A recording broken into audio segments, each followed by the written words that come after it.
దానిపైన మీకు రెండు ఫొటోస్, రెండు విగ్రహాలు డిఫరెన్సెస్, మీకు పాత విగ్రహం ఒకటి చూపిస్తున్నాము, కొత్త విగ్రహం ఒకటి చూపిస్తున్నాము.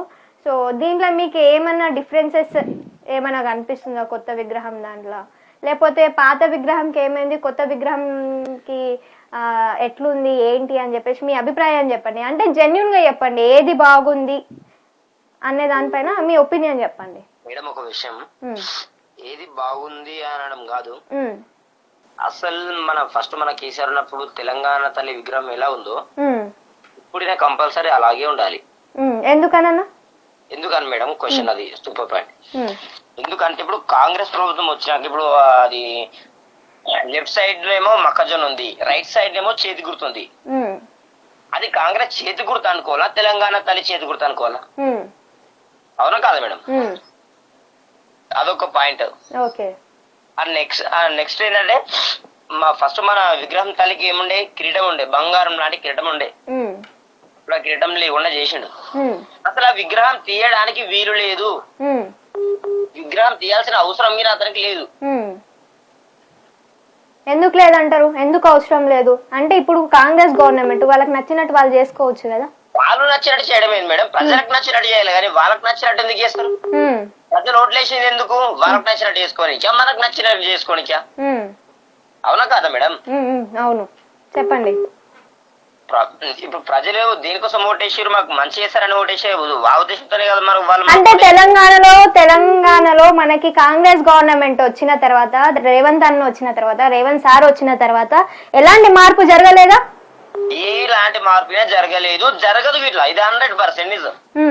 ఎందుకు జరగదన్న? మేడం జరగదని మీరు అంటున్నారు కానీ రేవంత్ అన్న మాత్రము 2 లక్షల రుణమాఫీ చేసి చరిత్ర సృష్టించినాము అని చెప్పేసి సభలలో చెప్తుండు, మీరేమో జరగదని చెప్తున్నారు. ఎట్లన్నా ఇట్లయితే 2 లక్షల రుణమాఫీ జరిగిందని ప్రజల్లోకి వచ్చి చెప్పమనండి మేడం. 2 లక్షల రుణమాఫీ ఎవరికి జరిగింది? జరగలేదంటారు? అసలుకే జరగలేదు. ఇది 100% నిజం. 2 లక్షల రుణమాఫీ జరిగితే ప్రజలు కొద్దిగా మెచ్చుకుంటుండే. సార్ 2 లక్షలు కాదు, ఆట అయినా కాలేదు. సపోజ్ మేమే మేడం, మాకే కాలేదు. మాకు ఎంత ఉండే అప్పుడు 70,000 మేము ఉండే మేడం. 70,000 ఉంటే అప్పుడు కేసీఆర్ సార్ ఉన్నప్పుడు 40,000 ఏమో మాఫీ అయింది. ఇప్పుడు ఇంకా 30,000 ఉంది కదా, ఆ 30,000 ఇంకా మాఫీ కాలేదు.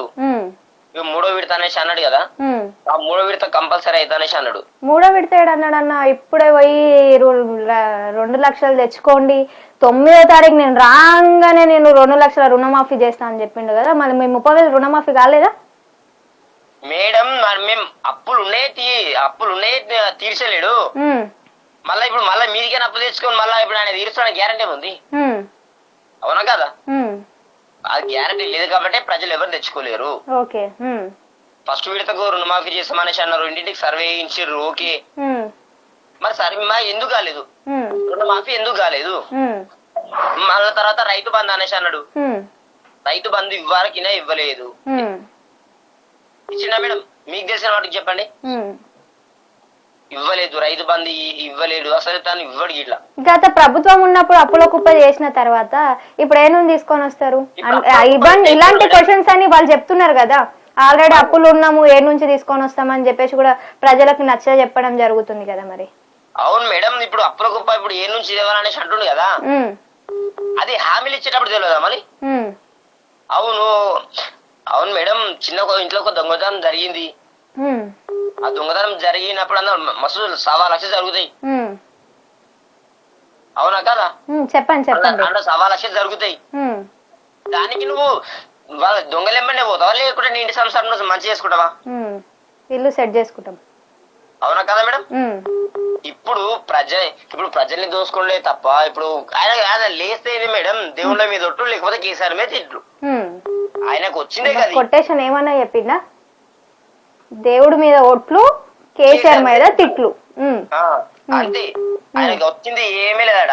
అసలు మనకు ఢిల్లీకి ఇప్పుడు రాహుల్ గాంధీకి అపార్ట్మెంట్ ఆర్డర్ ఇవ్వమని కాళ్ళు వెళ్ళి మొక్కని సెల్లుడు.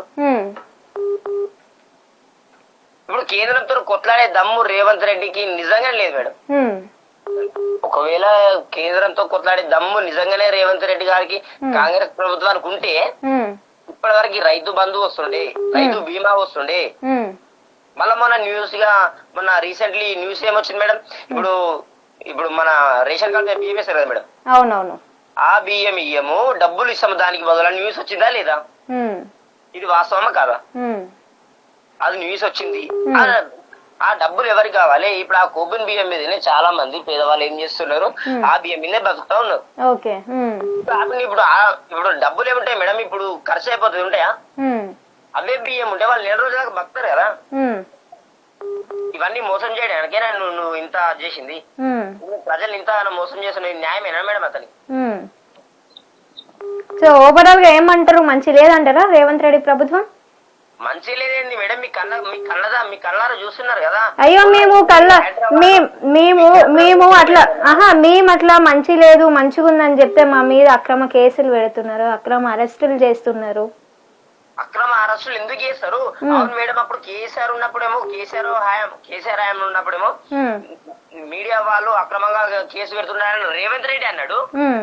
మరి ఇప్పుడు రేవంత్ రెడ్డి అది ఎందుకు చేస్తుండు అంటే ఆయన ఒక తీరు మనది ఒక తీరా? మన మంగళవారం మంది సోమవారం. ఇంకొకటన్నా, గత ప్రభుత్వము తెలంగాణ ప్రజలను మోసం చేసింది, కేసీఆర్ అప్పులో కుప్ప చేసిండు, మొత్తం నాశనం చేసిండు తెలంగాణని, రైతులను మోసం చేసిండు అని చెప్పేసి రేవంత్ రెడ్డి ప్రతిసారి సభలలో చెప్పడం జరుగుతుంది. సో మీరు కూడా ఒక రైతే కాబట్టి గతంలో తెలంగాణ రాకముందు రైతుల పరిస్థితి ఎట్లుంటుండే? 24 గంటలు కరెంట్ ఉంటుండేనా? నీళ్ళు చక్కగా ఉంటుండేనా? మీరు చెప్పండి మీ మాటల్లో. మేడం, కేసీఆర్ ఒకవేళ ఉద్యమంలో పాల్గొనకపోతే మనకి ఇప్పటి వరకు తిననికి నీళ్లు గిన ఉండకుండే, తిననికి అన్నం ఉండకుండే, తాగనికి నీళ్లు గిన ఉండకుండే. కేసీఆర్ సార్ వచ్చినాకనే వాటర్ వచ్చినాయి, కరెంట్ వచ్చింది, రైతు బంధు వచ్చింది, రైతు బీమా వచ్చింది, మిషన్ భగీరథ వచ్చింది, కళ్యాణ లక్ష్మి వచ్చింది, పెన్షన్స్ వచ్చినాయి. ప్రతి ఒక్కటి లేదు అనకుండా ప్రతి ఒక్కటి ఇచ్చిండు. తన్న మన సొంత అన్న లెక్క, ఒక కన్న తండ్రి లెక్క, కన్న తల్లి లెక్క ప్రతి ఒక్కరికి ఆదరించాడు. మరి ఈయనెందుకు ఇంతమంది కుట్రమన్నుతుడు? అంటే ఏమి అడగకుండానే ఇచ్చిండంటారా? అవును మేడం. హామీలు ఏమి చెప్పలేదా?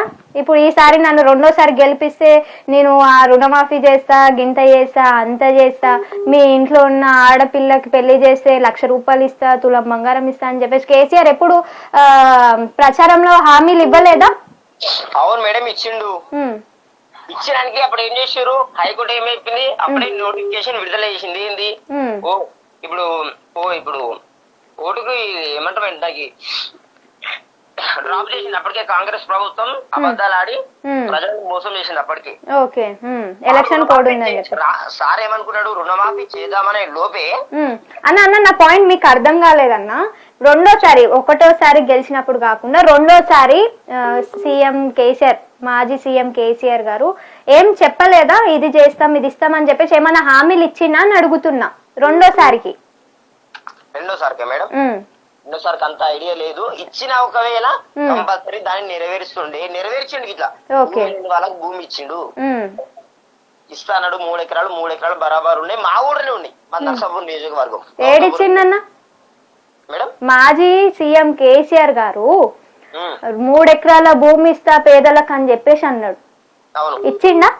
ఇచ్చిండు. ఏడిచ్చిండు? ఎక్కడ ఇచ్చినారు? అది తెలంగాణ ప్రజలను మోసం చేయలేదా ఆ హామీ ఇచ్చి?